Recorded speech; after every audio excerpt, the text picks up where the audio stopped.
guys, binubuksan niya na ang kanyang reward. Wow! Wow! Ang galing naman! Ang galing naman! 3, 2, 1! Sa'yo ba yan?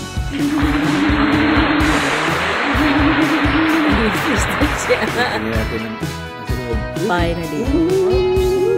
Siya na nga yan. Siya na nga. Siya na nga. Siya na nga. Ayan. Ganda, parang laminated na pala, no? Oh, laminated na. Parang sa akin lang na. Oh, wow. Tsaka tuturuan ka ito mamaya sa firma dito yata. Basta meron diyan lalagdaan. Kaya tayo din. Huwag lalapos. Huwag mo muna pirmahan bukas na. Okay. Guys, Pati sa likod. interviewin natin si Jasper. Abi, ano ang masasabi mo Well, thanks sa God. mga nangyari itong taon na ito? Thank you, Lord. After 7 Finally. years. For 7 years, or 8 years, isip. Ito na, katubayan. Para akong British citizenship. Dumating ako.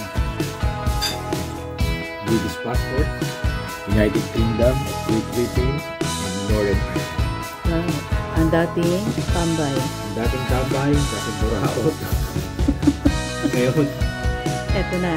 Finally. finally, Wow. Thank you, Lord. Lord. At natanggap na namin ang aming years old.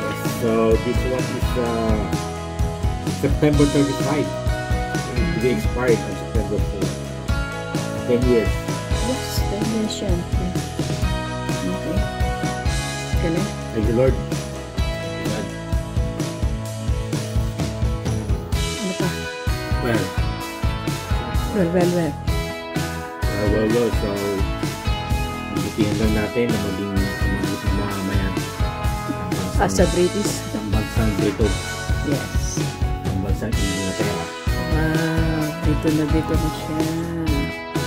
Thank you, Lord. Thank you, Lord. Thank you.